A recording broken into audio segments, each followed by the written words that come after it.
Ανάμεσα σε αυτό που σου συμβαίνει και στο πώς αντιδράς υπάρχει ένας χώρος. Και για να είμαι ειλικρινής, αυτό το χώρο δεν το χρησιμοποιείς. Γίνεται κάτι. Αυτό το κάτι σε πονάει, σε μικραίνει, σε στεναχωρεί.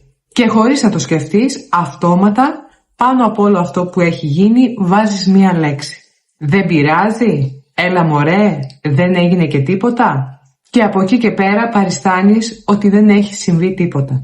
Μόνο που συνέβη και σε άγγιξε και σε πείραξε.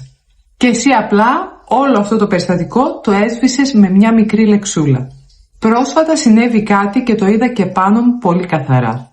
Ήμουνα στη δουλειά, λίγη ώρα πριν σχολάσω, κάποια συνάδελφος μου μίλησε άσχημα και εγώ στον αυτόματο πιλότο είπα «Δεν πειράζει, τελειώνει η βάρδια, αρκεί να σχολάσω». Και παλιότερα εκεί ακριβώς θα τελείωνε και αυτή η ιστορία. Θα γύριζα σπίτι λίγο πιο άδεια, λίγο πιο μικρή, λίγο πιο ταπεινωμένη. Αυτή τη φορά όμως και το τελευταίο καιρό κάθε φορά που συμβαίνει κάτι δεν το αφήνω να περάσει έτσι. Την ώρα που είπα το «δεν πειράζει» ήταν σαν να άκουγα τη φωνή μου σε μεγαφωνική.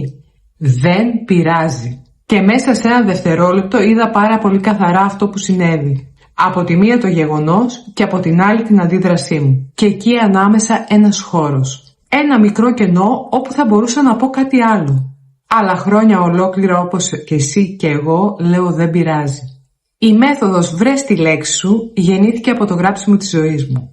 Σου έδειξα στο πρώτο βίντεο πώς θα βρεις τη δική σου λέξη. Πήγαινε σε αυτό εδώ που περνάει τώρα από πάνω, είναι το πρώτο βίντεο και σου δείχνω ακριβώς τη τεχνική. Σήμερα σε αυτό το βίντεο θα πάμε στο σημείο που πονάει, δηλαδή τη στιγμή που ακριβώς λες αυτή τη λέξη. Γιατί εκεί ακριβώς παίζεται και το παιχνίδι. Φαντάσου το δικό σου δεν πειράζει σε πραγματικό χρόνο. Έχεις ένα ραντεβού και το άτομο που περιμένεις αργεί, ζήτησες από μια φίλη σου μία χάρη και σε ξέχασε, εσύ ξέρεις ότι σε πείραξε, αλλά παρόλα αυτά λες δεν πειράζει. Ήρθε η μέρα που υποσχέθηκες στον εαυτό σου θα κάνεις πράγματα μόνο για σένα, αλλά τελικά έγινες 1000 κομμάτια για να εξυπηρετήσεις όλους τους άλλους γύρω σου και στο τέλος της ημέρας για ακόμη μια φορά λες δεν πειράζει. Και εδώ ακριβώς θέλω να σταθούμε, σε αυτόν το χώρο ανάμεσα, σε αυτό που έχει συμβεί και σε αυτό που έχεις πει. Αυτή η μέθοδος δεν θα σου αλλάξει ολόκληρη τη ζωή μέσα από μια θεωρία. Πάει να πιάσει αυτό το ένα δευτερόλεπτο εκεί που ακριβώς μικραίνεις τον εαυτό σου. Και είναι σαν να σου λέει σταμάτα μόλις είπες τη λέξη και μόλις μίκρινες τον εαυτό σου. Δεν σου ζητάει να αλλάξεις τη λέξη. Σου ζητάει να ακούσεις τον εαυτό σου. Σου ζητάει να μην περνάς στον αυτόματο. Η πρώτη κίνηση λοιπόν είναι αυτή. Αρχικά να πιάνεις τη λέξη. Να την πιάνεις όμως την ώρα που τη λες. Και αν στην αρχή το κάνεις αργά δεν πειράζει. Στην αρχή μπορεί να λες τη λέξη σου το πρωί και να τη σκέφτεσαι μετά από 2 μέρες. Ότι ναι το είπα. Να τη λες το μεσημέρι και αργά το βράδυ πριν κοιμηθείς που καθόμαστε και σκεφτόμαστε γενικά μέσα τη μέρα μας τι έχει συμβεί. Να τη σκέφτεσαι εκείνη τη στιγμή. Και όσο εκπαιδεύεσαι θα το κάνεις τόσο πιο γρήγορα.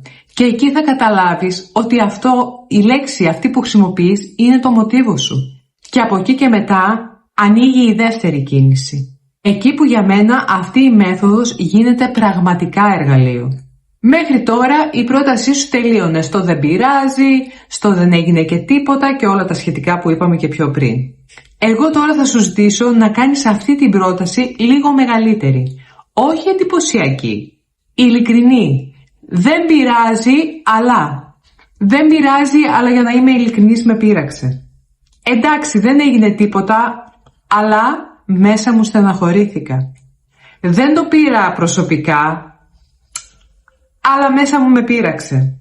Αυτή τη μισή πρόταση αλήθειας, αν τη βάλεις δίπλα στη λέξη που χρησιμοποιείς κάθε φορά, κάνει κάτι πολύ συγκεκριμένο.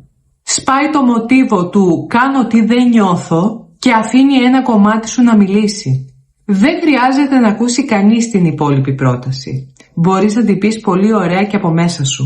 Μπορεί να λες δυνατά δεν πειράζει, αλλά μέσα σου να συμπληρώνεις την υπόλοιπη πρόταση αλήθειας. Ναι, με πείραξε. Και να αφήσεις αυτή την πρόταση μέσα σου να υπάρχει, να μην την ακυρώσεις σαν να μην τρέχει τίποτα. Αν το κάνεις λίγες φορές, θα νιώσεις σαν να ξεκλειδώνει κάτι στο στήθος σου. Θα νιώσεις ένα μικρό αχ. Αν το κάνεις πολλές φορές, θα αρχίσεις να βλέπεις κάτι που δεν βλέπουμε εύκολα. Θα δεις πόσες φορές την ημέρα μικραίνεις τον εαυτό σου. Η μέθοδος βρες τη λέξη σου για μένα είναι αυτό. Είναι ένα μικρό εργαλείο που μπαίνει σε εκείνο ακριβώς το χώρο ανάμεσα και κάθε φορά σου κερδίζει ένα μικρό κομμάτι από την αξία σου. Δεν χρειάζεται να το κάνεις τέλειο, δεν χρειάζεται να το κάνεις δυνατά. Χρειάζεται μόνο να μην τελειώνεις την πρότασή σου σε ένα απλό δεν πειράζει. Αν το πρώτο βίντεο σε βοήθησε να βρεις τη λέξη σου, αυτό το βίντεο σε βοηθάει να κάνεις τη λέξη σου καμπανάκι και να σταματήσεις να την κάνεις κουβέρτα και να σκεπάζεσαι, σαν να μην τρέχει τίποτα, σαν να μην σε πειράζει τίποτα. Κάνε αυτό το πείραμα μαζί μου. Για μία εβδομάδα γράψε τη λέξη σου κάθε φορά που τη χρησιμοποιείς και συμπλήρωσε δίπλα την πρόταση αλήθεια σου. Κάθε φορά μπορεί να είναι διαφορετική, δεν έχει σημασία.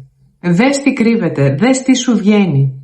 Θα ανακαλύψεις πόσα πράγματα έχεις μάθει να τα περνάς για πλάκα. Το επόμενο βίντεο θα σου δείξω. Τι κάνουμε με αυτή την αλήθεια, πώς από τη μισή πρόταση πάμε στην ολόκληρη και πώς σταματάμε να μικραίνουμε τον εαυτό μας. Για σήμερα, αν θυμάσαι μόνο αυτό, είναι αρκετό. Ανάμεσα σε αυτό που συμβαίνει και στο πώς αντιδράς, υπάρχει ένα μικρό κενό. Και από τη στιγμή που θα ακούσεις τη λέξη σου και θα βάλεις δίπλα μισή αλήθεια, δεν είσαι πια εντελώς εναντίον σου.